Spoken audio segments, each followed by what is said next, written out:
Well, we've got Jess Warner-Judd with us today. Jess, thank you so much for taking time out to chat to us. Where do we find you today? So I'm at home. We moved to Clitheroe in July. So now I live in Lancashire. Yeah, so I'm the only probably like Essex person in Clitheroe. So that's where I do all my But training and that stuff. was quite a big, yeah, because it was quite a big move for you, wasn't it? Because I mean, you've been where you were for so long. Yeah, we never thought we'd probably, I don't know, move out of Loughborough for a while. I was like raised in Essex, went to Loughborough for university, met my husband there. We stayed there for, I think it was like 11 years probably. He was more like 12, 13 or something. And then we just decided we wanted to move. So we were looking at north and south, and then it was cheaper up north. So we went, and Rob knew everything about it before because it's where he's from. And I was just there like, oh, just tag along. But yeah, I love it now. I really love it, but it's really hilly, really, really hilly running. But yeah, it's been good fun. Because the other thing I really hope this interview brings out over the next 40 minutes, hour that we chat to you, is that just before we started, before we hit record, you and Hannah just started talking, and it was like a whirlwind. Because obviously you two know each other really well, you go way back. But I just really hope, Hannah, as well, that this comes out, like just those little stories that you two must have over the years. Because as much as I'm going to try and steer this conversation, I feel like that's the fun bit, right? Is just that you two know each other so well, and you've got all these like shared memories.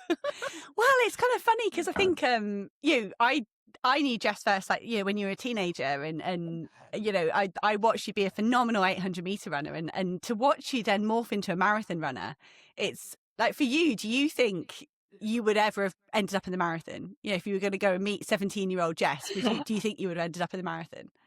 No, I don't think so. I think the 1500 felt hard then. I was like watching you do the 15, being like, that's so far.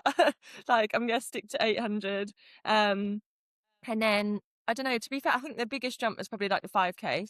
5K, 10K was probably the hardest one for me. And then, I don't know, I think over the last couple of years, especially when the track wasn't going as well, I think it was like, oh, maybe this is a chance for a new chapter. So I started to sort of think about going to the roads. But yeah, definitely at 17, I would never have thought like, oh yeah, I'll do a marathon. That'll be fun. So absolutely not.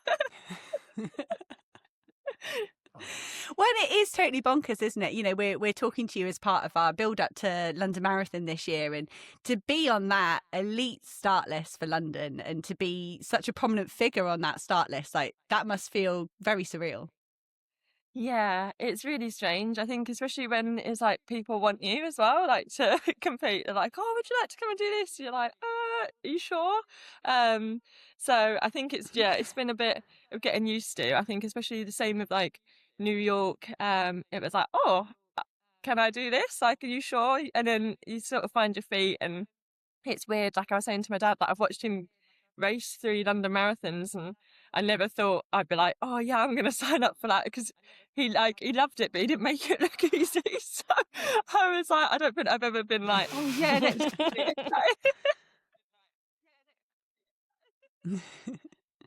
No. And one of the things that, we will talk about when we commentate on you, and it will happen in London as well, as we talk about that range and your ability across all those different distances. And I think for me, I think a lot of people maybe weren't following the sport back in 2012, or they weren't following junior athletics, or maybe weren't following you. And I just want to take a moment to go back and really appreciate how good you were as a teenager. You were second at World Juniors at 17 behind RJ Wilson, who went on to do phenomenal things. 2013 at 18, you won the European Team Champs, you won the Birmingham Diamond League, went to the World Championships, and then you were fourth at the Commonwealth Games at the age of 19. Like that was such a whirlwind time in your life. And you were so good at such a young age. Does that feel like a different lifetime, or do you still remember it a lot? I don't know if I remember it so much. I feel like when people like bring it up, you're like, oh yeah, that was me. Or, like, I feel like I see it as someone else, like, as being like, oh, but I think at the time it was just so crazy. It was like my first sort of experience of like elite level sport, really. Like, so going from World Juniors to then that, like, was it senior stage? I think Moscow was the first time I really realised, like, oh, you're actually on a team with these people that you see on like the news or, you know, like on the sport roundup, and you're like, oh my gosh, like I'm on the plane with them, and like it's just so weird. So I think I was kind of in a bit of a daydream with it all. And I think I probably didn't appreciate it as much at the time of how big a thing it was, and like didn't stop to be like, oh, job well done. I think it was always sort of like on to the next thing, on to the next thing. And it's only sort of when it goes away, you realise that, oh, that wasn't normal. You know, like that wasn't a normal thing. Like I should have really taken like a full like look at that and been like, wow, like look at all I've achieved. But when suddenly when you're in it, you just want what's next, and you're then thinking about the next year, and you're thinking about that, and you just sort of get drawn along into it all. And then before you know it, you're like, oh, I'm not making these teams anymore. Like that's a shame. Like I thought that was always just going to happen. So it gives you a better sense of reality, I think, definitely, and being like, you need to stop and be like, wow, I've actually achieved something there and I've done that. So it's, I don't know, it's weird looking back on it, but I'm so glad it happened, and it's still one of like the fondest like memories now when I think back, because like all the people you were with, like yourself, and you have such nice memories, and it was so fun, and like shopping, like stupid little things like that. But you know, I was like, I bought so much like crap and then trying to get it home. I was like, it was Abercrombie, you bought all of Abercrombie and Fitch, and we could not get it in the suitcase. We literally, for love nor money, Jess's suitcase was not shutting. Oh, what did you do then? Did you have to buy a new one? I think I ended up buying like an extra bag or something, and then put that on. And then I just remember having so much of my hand luggage, like jeans and things, and being like sitting on the plane and just taking all my clothes out to get like my book. I was mad, but it was such a good, like, it was so fun and like such a good trip. And I still got like a handbag that I got from some like outlet store in like Utah. So I just think it's so nice sort of looking back. Me too. I've still got my Fossil handbag. Yeah. I love every time I see Fossil now, I think of you as well. It's so weird. It's like, oh, I remember this. I wonder though, Jess, when you look back at that time, because I think I'm pretty much the same age as you, and I remember watching on as a fan and thinking, oh my God, this is crazy. Like this girl's kind of come up through the ranks, and everyone's talking about her, you know, whenever it was a proper BBC broadcast event, and they'd be like, Jess Judd, she's the one you're watching, you know, she's the future. And it felt, from my perspective, sitting on the sofa watching, like there was this pressure mounting on your shoulders, certainly with what they were telling us you were going to go on and do. And I just wondered, from your perspective, did you feel like your profile was building, and did it feel like there was much pressure? I think so. It felt pressure. Oh, sorry, this is Bruce as well. But I felt like there was pressure. Oh, we got a dog. Sorry. For anyone listening, we've got a canine companion. But yeah, I feel like there was a pressure on, in a way that I don't know, it just felt odd, because I think I'm always been quite like a home private like person or whatever, and then suddenly you get in like interviews or people are like, oh, can we film before this race, and things like, and it's just not something I was ever like used to, or you know, like, can we like get an interview right before and follow like your warm up, and you know, things like that, where you're just like, I really don't feel like comfortable doing that, like I've never done that before, but then you sort of feel like this pressure to sort of go along with it, like, is it, you know, like, is that what is that sort of like expected on that level, because you're so young, you don't really know. And I think it was just more the pressure of like, I'd say more the pressure come from me. It's like the event itself. Sorry, the dogs. But it's more like I think the 800 was never my distance as such. I didn't think I'd ever be the best at that. I think 159, probably 158, maybe in super shoes would have been like the absolute max. I don't think I'd ever go quicker. So it felt like a pressure on myself to be like, I need to keep running the same way, going out fast, trying to hang on the best I can to run those times. And I'm not going to get any quicker. Like I didn't ever believe I had a 56, 57 in me. So on the world stage, that kind of puts you at a disadvantage straight away. So I think it was more the pressure of the actual event rather than all the external stuff that actually started to like get to me and probably make me like injured and stuff as well, because you're just trying to push your body to that point where you kind of know it's not there. So then it was like the natural progression up in distance seemed to work better. And yeah, definitely couldn't run a fast 800 now anyway, so I'm like, maybe it's the right thing. Were you enjoying it at that time? Yeah, I was. I enjoyed, like, I think I enjoyed the sort of journey rather than the actual racing. I think probably the most sad I'd ever been was probably at the Commonwealths in like 2014. I think it was the time I thought, this is the one where I could do this. Like, the times I'm running are probably up there with like medals and things like that. And then obviously when it didn't go, like, I came fourth, which I think is like, now I'm like, why did I not be like, oh, I came fourth? But I remember being like, oh, I came fourth. Like, that's so sad. Like, life's over. And then I think after that, I just really struggled to sort of get back, because I think I felt like that was the time to get a medal there. Like, that was it. And I think then I just sort of lost the enjoyment of it a little bit. And I think that's just the training and stuff as well. Like the 800, it's all fast all the time. And I quite like doing mileage and stuff. So I've sort of like leaned into what I enjoy doing. So I think I enjoy running and stuff more like now, but I feel like the actual people and things you're around are so fun then as well. So it's like, it's two very different, it's like two different types of enjoyment. Like, the actual atmosphere was great then, I think, because when you're a kid and you're around all these people and you're like, oh, but now I think the running's probably better. I think it was interesting for me watching, because you were, really like enjoying the journey, sort of, when we think about like the training camps we were on and this, that and the other, and then you'd get to a competition and for me, I would be in awe of this, almost this senior attitude that you would then switch on for a race. Because I remember thinking, you seemed so competent when you were racing. But away from the races, you were kind of, as you would expect an 18-year-old to be, kind of more relaxed and more sort of in awe of what was going on. And then there was this switch that flicked. And I think back to those Commonwealth Games, because I wasn't having a great time myself. I was coming back from sort of illness and injury, and we were sharing a room. And I remember feeling like, I'm sure she's stressed. I'm sure I could be helping more here, but I didn't have capacity. I was sort of all in my own head as well. And it's such a shame, because you spend time in a training camp and it's much more relaxed and you can kind of support each other. And then you get to that moment and it was just this bizarre week in Glasgow. It was boiling hot. That is bizarre. Yeah, I don't know. It was a weird week. And I remember you coming forth and thinking, she is going to be absolutely gutted because she's ambitious, because she's driven. But I think that's amazing. But but then again, I had all my own rubbish going on as well, and I was just, it was kind of bittersweet, because I think it was an amazing performance, but I kind of knew when you did it, you were going to be frustrated by it.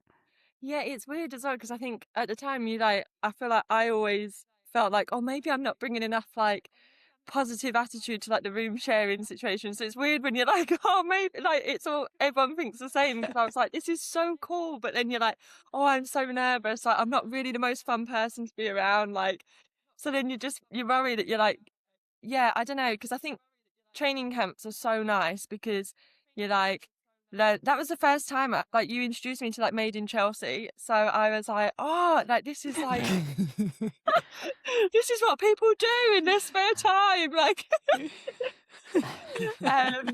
whereas like competing, it's not, I don't know, it's just not the same, I think, because everyone has their own stuff going on. So when you're sharing a room on those sort of things, it is a little bit more like high pressure. And I just remember coming forth and being like, oh, I don't know what I'm going to do when I see everyone, because I think everyone thinks, oh, it's always going to go really well and you're going to come back and be like showing off your medal and stuff. And I just remember being in the drug testing after, and it was first, third and me, and it was like everyone was like showing their medals, like, and I'm just sitting there like being like, oh, I haven't got anything to show, and this is so like depressing. And I think you get more, I feel like that's the thing I've learned now, like not to be embarrassed to like go back and like talk to people and be like, after, if it hasn't gone well, don't just like hide yourself away, which I think probably I did for a couple of years after that, to be honest, because you then become a bit more like nervous to be around people, because I feel like you worry people don't know what to say when it hasn't gone well, whereas actually no one really cares. Everyone's got their own stuff going on and no one probably thinks a second like thing of it, but you're there like, oh, what are they going to say? Are they going to be disappointed?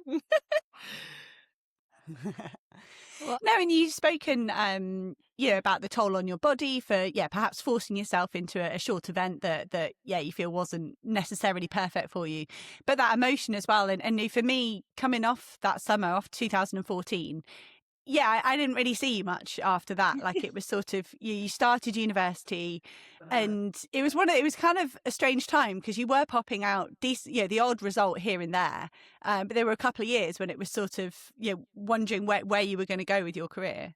Yeah, I think it was. I just honestly thought I was like, I don't know if I want to do this really anymore. I think because you sort of get thrown into that elite athlete lifestyle at a young age, and you think, oh, I haven't actually like been a kid or anything. Like I've been at school or sixth form. I haven't really done all this like normal stuff. So then I went to university. I was like, you know what, I'm just gonna enjoy being at university for a while. And I'm glad I did. And then I'm also just glad that I think it was like, oh, actually, you then start watching people train, and you think I could do that, like, or racing. You're like, I think I could run as well as that, or like if they can do that, then surely I can, or it's certain things where you sort of get like tempted, and you like the competitiveness comes out, and you're like, oh, wow, they've done that 400 at the end of that session that fast. Like if I really focus on this, like could I do that? Or so you start getting drawn back into it, and I think I'm glad Loughborough was the right place probably for me then, because I got to enjoy being a student and like making friends and doing all that sort of stuff. But then actually to get drawn back into athletics was like a godsend really, because it was like, oh, okay, now this is like a fresh start, like do this and start again. So I'd say probably that was more like 2016. Once the Olympics had sort of been and like gone, it was like, right, okay, now like the pressure's gone completely, like let's just go into this and try and aim for a world champs in London. And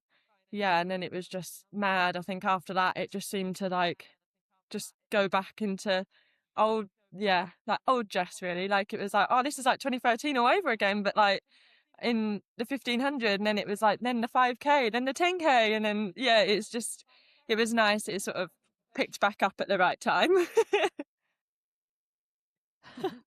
But it's also that like the versatility you've shown across the distances. I mean, you talk about it like everyone does it. You hit 21 and you go up to the 15, and then you hit 25 and you try the 5k. But actually, I mean, like the majority of people don't do that. So it's like obviously so impressive. Are you proud of being able to have shown that you can compete at that top level across so many different types of event? I think so. But it's weird. I think I always sort of play it down and be like, oh, I just got too slow. So then I like moved up. Like I was too slow at that. So I was like, right, we're gonna move up now.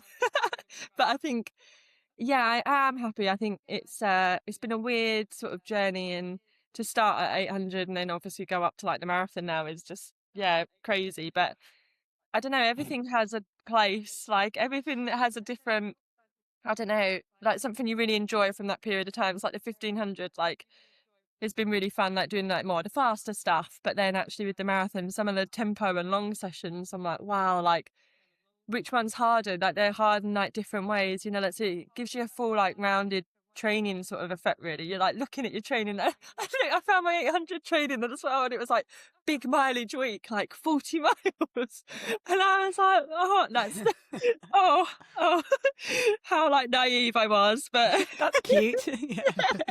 I was like, I'd love 40 miles. That'd be so nice.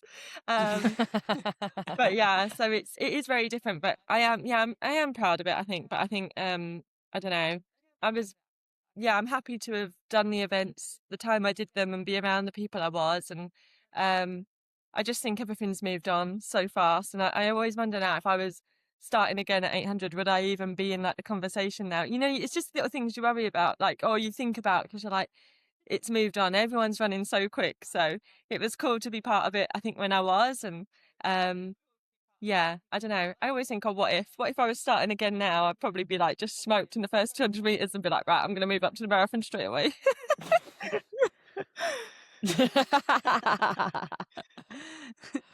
No, and I think it's interesting to hear you talk about it being sort of a natural progression, and I just want to unpick that slightly. Like, you mentally, was it important sort of around 2017, 2018 when you got that joy for the sport back, or that motivation back? Was it important to do that in a different event? Do you think had you gone back to 800, it would have felt just like going back in time and not to something that you weren't thriving in? Was it important to have a different challenge as well? Yeah, I think so. I think I just think for me, I think the 800, it had just run its course. It was like, right, it's done. I'm really happy with that. Like, it was a great time. But I think, yeah, like you said, the pressure of it, I just think it would have been too much to go back. Um, but then it's one of those where it's like, I don't know. I'm not sure. Like, the 15 was fun. I'm really sorry. There's our parcel's being delivered and Bruce and Bernie Bruce and Barney do do not want Bernie. Both, yeah. But Not yeah, I fans of think a They 15. don't want the 15 and the 800 back. No. They're stopping now. I apologise. But yeah, I think the 1500 was like the one for me where, yeah, it was more enjoyable. The training was a bit of a mix of everything, like 5K, 800. You know, you had to do a bit all rounded, and it was a fresh start. So I had no, like times, like as like, oh, this gets you in this shape, this gets you in this shape. You just run completely and hope for the best. And it's probably how I feel with the marathon now. I'm like, I don't know what this means. So great, just crack on and hope for the best. And I think a real sort of full circle moment for me was when you made the Olympic team in the 10K in 2021 at Birmingham University. It was on our track. Oh, yeah. I actually credit that as the first time I ever cried commentating was when you made the Olympics. Because you were off the lights. Yeah, it was right off the back of COVID. Like, no one was sure how you guys were ever going to qualify for the Olympics. Like, there were so few opportunities, and it basically felt like this was your last chance to, like you say, you glossed over not making Rio, but that whole period when you were this phenomenal junior, it was you were coming to prominence off the back of 2012, and everyone would have put you in Rio and be talking about a final. There was a lot of expectation there, and you didn't make that games, but then to make Tokyo, it just looked like, and just your reaction to doing it as well. It was just, that must have felt like a bit of redemption, maybe, to kind of have come back to the sport and master the new disciplines. Yeah, I think it was it was so strange. I think I went to America and I did my first ever 10K, and and I was like, right, I'll just see. And then I missed like, I was so happy with it, but I missed the qualification standard by like 0.7 or something of a second. And I was just like, oh, are you joking? I ran a 31 last 200 as well. I was like, no, that was like 4. Like, so then it was like, I thought, oh, I'll go, to Birmingham. And we were so lucky because, again, what with COVID, honestly, I had no idea what was going to happen. And then they said, oh, we're putting the trial on, and then we've got these lights. And I think, about 7K, the lights just completely gone. And I thought, oh, this is it. So I just thought, this is your last 10K probably you're doing this year. So just really enjoy it and have a good one. Which, again, I think shows that when you're enjoying it, you just run better. And I think it was with 600 metres to go, I was like, right, if you're going to do it, you've got to go now. And then I could see the lights coming back and be like, oh, I don't know what's going to happen here. Like, and I think when I saw the time and realised I got under it, I just remember crying because I thought, oh, it's been so long. I'd just missed out in 2012. I was slightly too young. And then obviously 2016, I think I tore my hamstring at the start of that year trying to do a 400 way quicker than my body was ready for. And so then for Tokyo, and then not knowing it was going to happen, and then obviously then we had the trials, and then to actually make it felt like, yes, like finally, like it's one of those things, when people ask if you're a runner and then they're like, but have you been to the Olympics? I can be like, yes I have, I've made it, like I've done it. So it was one of those where it is just such a nice feeling, and I think to come back and it to be so unexpected as well, because I think, when everyone expects you to do something, it probably doesn't feel as nice to actually do it. Whereas when you're sort of the underdog and sort of coming back, it's like, oh yeah, I actually did that. That was really cool. And so, I love that race so much. It was just everything after it as well, and everyone being like, oh, I can't believe you. I was like, I can't believe it either, because it honestly felt like it had gone. It had just gone. So it was that was amazing. I really enjoyed it. I love that you've got such a clear memory as well. Like, because I wonder, Hannah, do you have those moments as well, specific races where you're like, that I can still remember that feeling? Yeah. No, totally. It's bonkers, isn't it? Yeah, you can go right back there. I mean, but it's more sessions as well. I think Jess was talking about sort of that process and everything you go through to go to those results. It's the camps, it's the sessions as well. And I think what was cool as well about 2021, Jess, was that you were back working with your dad as well. Your dad had coached you like when you were younger, and then you'd been through lots of different environments, and you'd come back to your dad at that point, hadn't you, as well? So that was quite special. Yeah, it's been really nice. Yeah, it's been funny because like, yeah, we sort of like moved, like when you go to uni, like university, and then my dad was like full-time working. So yeah, went through like a couple of coaches in that sort of period, and then sort of come back. And then I think, yeah, it was in the lead up to like 2017. I just said to Dad, I was like, oh, do you fancy like working together and see if we can do this? It's like world champs in London, right down the road from where we like grew up. So I was like, this would be amazing. My sister was like box carrying. So I was like, this would be so good. Like, it's just meant to be. So yeah, so it was really nice. And yeah, been working together ever since. And like, we have a couple of times where he was like, oh, like, I just always remember saying, oh, I've got this opportunity for New York and it'll be great. He was like, I think you're mad. Like, I think you're mad to be doing this. Like, I'm not sure. And then I was like, oh, I really like to do it. And he was like, I think you're mad. And now, then he was like really got invested into it as well, and you know, like things like that. So it's a nice like journey, but it is funny when you think back, because it's like, yeah, Rob obviously like coached by my dad as well, and it'll be like, oh, it is so funny after certain races, it'd just be like snapping at each other or whatever, but it's because you know the person, so you can be totally honest with them. But I'm like, it's normal, it's fine, we're not just like having a fight with each other, it's absolutely fine. And I suppose like separating that as well, and just having like family time. Do you have those moments where you're like, right, we don't talk about running now? Yeah, I think it's definitely probably got better as I've got older, because then you're like, oh, there's different things in your life maybe where you're like, oh, okay, we can talk about this or we'll talk about that, or like we're massive like NFL fans and things. So it was weird actually. Like I think 2 weeks before New York, we went to like the NFL in London, and I was like, it's nice to just have a weekend where like, let's just not talk about running, or like the tape is starting but neither of us are really like talking about it, so we just pretend it's not coming. And it was just really nice to like certain things like that. But he is very like invested in it too, and I think I am definitely. And I think it was weird, like he made a joke last night actually, being like, oh, this mileage week, oh, it's a bit down on the last time, like the last marathon build. And I was like, really? It was like, yeah, it's 3 miles less. I was like, now is not the time for jokes, like I'm already panicking. So it's like you just think, you just know each other, and you get into the like when to talk about it and when not, and when to have jokes and when to be serious. So it's definitely got better as I've got older, definitely. And you've not moved further and further away from Canvey Island on purpose, like, to get further and further away from your dad. As far north as I can go. Yeah, it's funny actually, because then my dad's like moving up as well, so we were like, oh, we're all moving, like everyone's going up to like, yeah. Okay. Oh, that's fine then. So a total relocation.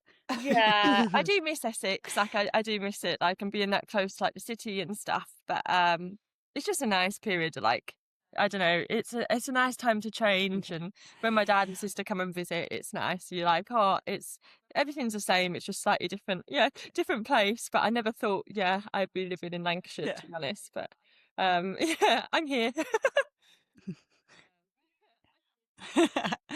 So before we go into the marathon, which is such an exciting phase of your career, you know, we just touched on making Tokyo in 10K, but you basically mastered the 10K. You were 8th in Budapest, to be top 8 at a global championship in an event that's so global as well. You know, we have every continent getting involved in that 10K. Excuse me. So to come 8th, that must have been really fun, and it was then almost cruel to kind of watch that 10K journey being disrupted by the epilepsy. Yeah, did it feel that way to you? Kind of frustrating that you'd really mastered a new event, and then it was just getting ruined, really. Yeah, it was really weird, because I think I'd had a really good like couple of years. So probably like Tokyo went really well. Like I was just like pleased to be there, to be honest. I was like, oh, I've made it. And then you're like, oh God, I've actually got to compete against all these people. Like that's not where it ends. Like you actually then have to go and do it. And you're like, oh, I'm the slowest on paper. So to be like, not to come last was like a massive achievement for me. And then actually to finish sort of higher up than I thought I would, I was like, oh, this is like, yes. And then Eugene went really well in like 2022. Like I made my first like 5K final. And I couldn't believe it. And then the 10K, I think I ran 30:35 that year and come maybe 11th, I think. And I was so upset because Amy come past me to take top 10. I was like, no. But I was like, 11th still good, but it just meant I wasn't on the first page of results, so I was a bit sad. And then going to 2023, it honestly felt like the sky was the limit. It was just sort of like everything was progressing, and then Budapest had to come 8th, and it was just it was such a good trip. Like my dad and Rob were there watching, and it was like, oh, the Olympics is next year, like this is where, you know, it's going to kick on again, or, you know, I've got that momentum now. I've become a lot more aware of how to race a 10K, and then it was really weird. It was just like a certain, you know, like a chain of events that just, like, I should have probably picked up on something wasn't quite right. You know, like with Valencia, just missing the qualifying time because of like the chip and the gun time. Then being like, right, because of that, we'll go to Sound 10K and we'll do a 10K on the track and try and get it there. Then feeling really weird. And like, so I thought like just like collapsing, but then turning out it wasn't that. And then obviously managed to go through like Highgate and everything being okay, but was like obviously very like worried with what was going to happen, because it was still like undiagnosed at that time. We weren't really sure what was going on, whether it was like anxiety or, you know, stress. Like we had all these tests and nothing was coming back, so we just weren't sure. And then obviously to go to Rome, where it all sort of like culminated in one big thing, and then off the back of Rome, obviously it being such a serious thing, but because I wasn't really aware of it, I was thinking like, oh, now it's like Paris, you know, like I want to focus on Paris, and basically being told like medically we cannot clear you, even if, you know, we thought you could run, like medically we can't clear you to go because it was so like serious what happened in Rome. And I think all those different things, you're like, oh, like that's it then, that's like the end. And then I thought, oh, that's like rock bottom now, like that's the worst it will be. And then trying to come back and then having like all the like trauma like induced responses onto the track. So I got round it on like the road and the cross country, and then basically whenever I went onto the track, it would like just completely shut down my body again, and I just couldn't race. And then having to start all the psychological help stuff, and having trauma therapy off like with different psychologists and all that sort of stuff. It was like, oh, you're joking, this is just carrying on, like it's just never finishing. And then so to finally sort of come out in, when was it, like 2025, and be like, oh, actually like the back end of 2025, like I'm racing again, I'm actually able to show what I can do in training. And it just all sort of collided, but in a good way this time, to be like, oh, I can do the marathon, and I can do like these half marathons and race on the road, and that's fine. And I think the aim's still to come back to the track, but I think just it was so depressing for about, I'd say like 18 months really. And then to finally have like a good bit of health, I was like, yes, I'm just going to stick with the road for now and hope for the best. Yeah, that must have been, I mean, I can't imagine how scary it was for everyone there watching in Rome, but like, do you remember much of it, or was it a bit of a blur for you?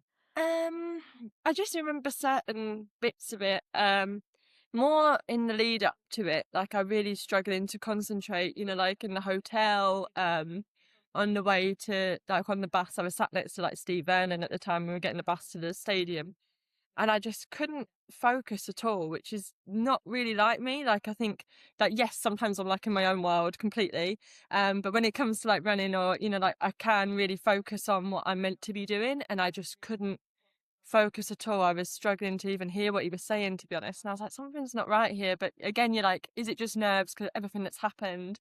And then it was even like in the call room, I went to I think I must have gone to the bathroom about 5 times. I didn't need to go, but you know, like it was sort of like your brain's telling you something's going to happen, like there's something's going wrong here, and so you just start acting really weird and like doing weird things, and like not focusing, like walking around, not being in the call room, like trying to get out. You know, it was just really odd. It was like I wasn't there.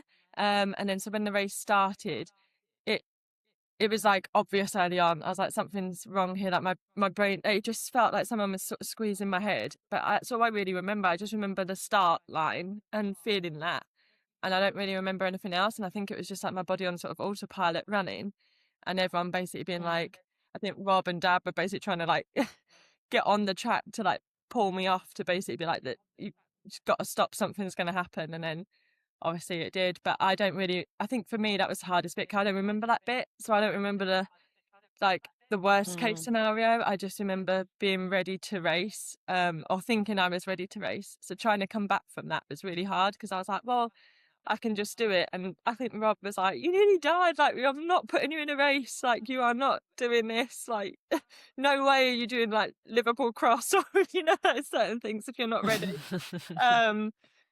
So yeah, it was a lot to sort of get your head round, and I think it was more just afterwards how hard it was sort of to overcome, because even though I sort of forgot it, my body didn't, like, and subconsciously didn't forget it either. So that was the bit that was then stopping me from actually racing.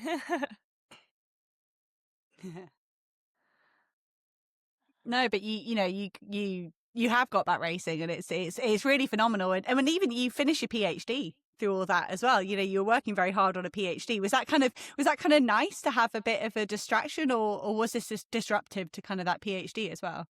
It was quite like disruptive, but in a way, I think because I knew I was going to have a busy season. Well, I thought I was going to have a busy season with like the Olympics and stuff. So I was like, well, I'm going to leave all my writing up till September, and then that was not ideal, because then obviously got diagnosed in like June. So started all different medication, which then affected like my memory. And I think after actually racing in Rome, like I couldn't write, I couldn't read, like, because it just like it had affected my brain so much that I actually couldn't, like, it took ages for that to come back. I love reading, and I was like, I can't concentrate on any words, and it was just the weirdest thing. So when we went on holiday and then we come back, I was like, I actually really need to start like writing this up now. And so then luckily managed to graduate in December. But I mean, it was like all-nighters pretty much at the laptop, being like, right, I need to do this. But in a way it was like, well, I'm not running, so I don't have to worry about like, oh, I've got a session tomorrow, like I need to be rested for. It was like, no, just focus on this, get this done, and then go from there. And I think it was a nice end to like a pretty rubbish year, being like, right, it's done, now let's start from afresh. I was going to ask, like, has it changed now how you have to look after your body? As I don't know, like, listen to it more. Like, can you see signs of when, those moments like before Rome, like the concentration and everything? I appreciate you're probably on medication now, but has it made it different in the way you train now and have to listen to yourself? Yeah, it's weird, because it's like you sort of get used to it, and then you forget you have epilepsy, because you're like, it's weird for about 6 months after, everyone's like, how's the epilepsy, like, is it all right, you okay? And then it's sort of like, oh, it's just it's just gone. Like, and then it's like no one asks, and you think like, oh yeah, and then you kind of want to tell people, and you're like, oh, actually I'm still struggling a bit with this, but then you're like, oh, I don't want it to be like I'm trying to like just put it into the conversation. So then people just seem to forget, and then I forget. And then I think it was this winter, it suddenly, like with the weather, it's weird. Like if it gets a bit stormy, I said to Rob, I was like, I don't feel right. Something feels wrong. And it's that feeling of like things that affect it. And you suddenly remember, you're like, oh yeah, I do have epilepsy. And I probably do need to be aware of like the weather changing, or lack of sleep, or like around Christmas, especially when like your habits change, like diet and sleep, things like that, definitely have more of an effect. So it's learning how to do it. And some days you might go to the track and I'll be like, oh, like something doesn't feel right, or suddenly everyone being at the track just feels too much. And so gradually got used to dealing with that as well. But it's been hard, because I think you get used to it, and like you say, you're on medication, you think, oh, everything's fine, and then you might just have one day out of say like 30 where it just starts coming back a little bit, and you realise. So it's been good to have less and less of those days, but definitely it's something I need to like keep on top of. But touch wood, everything seems to have been fine, and I think as long as you're just sensible and be like, oh, okay, it's a bit stormy out, my head's a bit sore, I'm probably not going to do like 26 miles today. Like, yeah, let's just take it easy, you know, like just having a bit of a common sense, which I probably have lacked as well in the past. So it's been a good like introduction to maybe being sensible.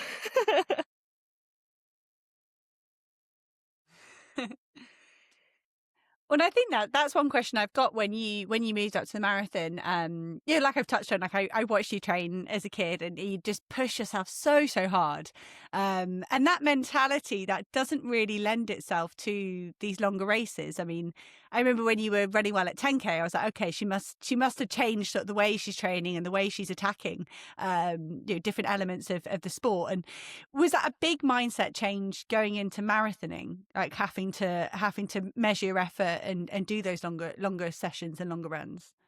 Yeah, I think it was kind of what sort of led me to it in a way, because I thought, oh, it takes the pressure off, because especially one of those trying to get back, I think it was similar to how I probably come back after the 800. Really, it was like, oh, I know the sessions that are required to run this good 10K.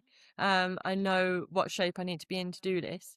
So I was like, I kind of want to do something where I've never done it before, to be like, oh, I don't have that constant reminder, like you're in this shape, like you're a bit off where you were then. So it become a bit like that, to be like, right, I'm going to do these long tempos, or I'm going to do certain like marathon specific sessions, which were really good, but sort of hard in a different way. And even like racing with that, or training with Rob, and he'd be doing a lot less. And so it was like joining in with him and like learning that he was going quicker. And I was like, well, you can't go with that because you've got another like 8 miles after he's stopping, you know. So it was like, you've got to measure your effort a little bit better. So yeah, it was things like that that actually really helped in the whole thing. And then I found that I really enjoyed it, and I was like, oh, I really enjoy these sessions. And at first you like look at what you need to do before, like, so before New York, I was like, oh, I need to hit these sessions. You think there's no way on earth I'm ever going to be ready. And then you just do them, and then you think, oh, I've been running for 2 hours and it actually felt okay. So I'm just going to like move on and go to the next day and next day. And then, yeah, you just sort of get drawn into it. And then it still means you can, when you go on the track and run fast, you like love it, because you think, oh, it's like such a short session. It's only like 12 miles for the day or something, rather than like 20 something. Tell us about New York then, the whole experience, going full marathon distance debut, obviously iconic venue, amazing city. What a kind of memory and experience it must have been. But just in terms of the 2:24:45, like, was that in your mind? Were you surprised? Was it what you wanted? Honestly, I had no idea really what I was aiming for. I think everyone was like, oh, you're mad to be doing like New York as your first run. And I was like, yes, I am. But also I was like, I've moved to Clitheroe. It's so hilly. I needed motivation to get out and run, because there'd be so many times I'd be like, I'm not doing this. Like, it's so hard. I think in the actual marathon block, I think I averaged like 4,000 feet of elevation a week, just because of where we were running. So I needed like basically a kick up the arse to get out the door, because I was like, right, I'm going to put New York at the end. Like, that'll do it. Like, that'll be the aim. And it'll mean that I actually get out and train. So I didn't really have any expectations on where I was going to. When I saw the start list come out, I was like, oh no, because in that point I still hadn't really made my mind up if I was. No, it was one of those. It was like, oh, if everything's going well, like, it will do it. Like, can I do this? I still hadn't convinced myself I could do it. And then I thought, everyone's in this race, like, it's going to be horrible. And then as it sort of, I don't know, as the block went on, it just suddenly became like, oh, I think I can do this, but I just didn't know where it. We knew the training had gone well. We just didn't know if it was well for a marathon. It was like, that's the only bit we don't know. Like, does it translate to a marathon? Like, no idea. So just hope for the best. And yeah, it seemed to go pretty well. But it was, it was really, it was such a good weekend. But it was just crazy. It was a crazy weekend. But yeah, it was amazing. Yeah. Well, no, and to go through that build, like you say, in sort of not putting massive expectation on it, like that's that's really fun, and then to have that dream end of a wonderful debut. But when you look at this second marathon, and then particularly it being London and it being sort of one of the biggest things that happens in our country, what are you taking from that first build? What have you learned? What are you bringing forward into this build? And are you more ambitious? Sort of, do you feel like you want to go even faster, or you want to do something big in London?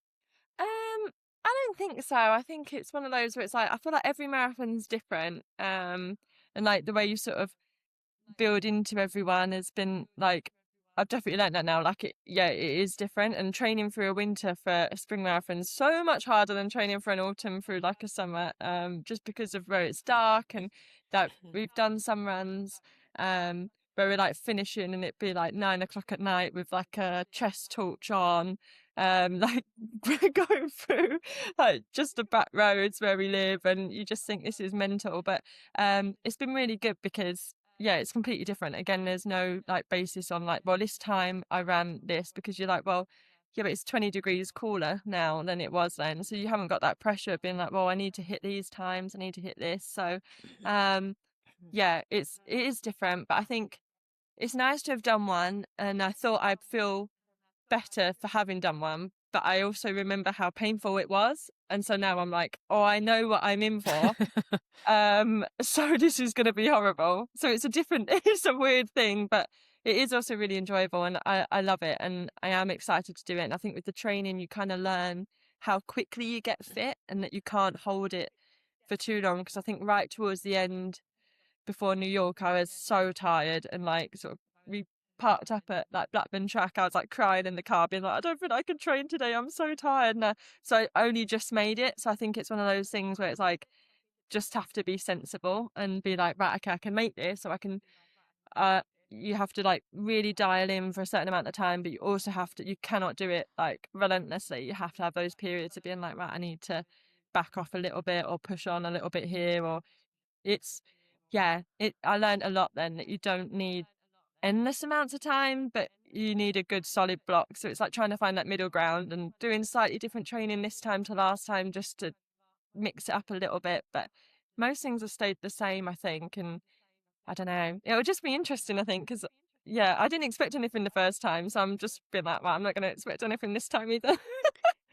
No, and that's important to you. If you've been through so much in your career, you know what gets you to the start line mentally and physically in the right mindset. And I think it's funny hearing you talk about, if you'd been an 800-meter runner a decade later, would you have been able to be competitive? Which I think you probably would have. But when you look at this marathoning, the men's marathon in Britain is doing fantastically well, but so's the women's. And there's a real cluster of you guys around, the 222 to 225. And when we look at the London Marathon, it's also the British Championships.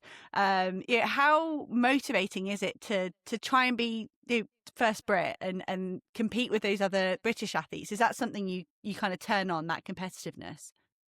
I think so. I think it's weird though. I feel like I sort of come like full circle now. When you start off and you're like, oh, I really want to beat like everyone. Like I need to beat like all these Brits. Like I want to be the best Brit. Like and then now I'm like, I really don't care. To be honest, like I feel like I can run. If I run the best for me, and then I get beaten by like 5 British people, then fair enough. Whereas at the start you're like, I need to be like number 1. Like I have to be. And then you just think, no, absolutely not. I'm so past that now.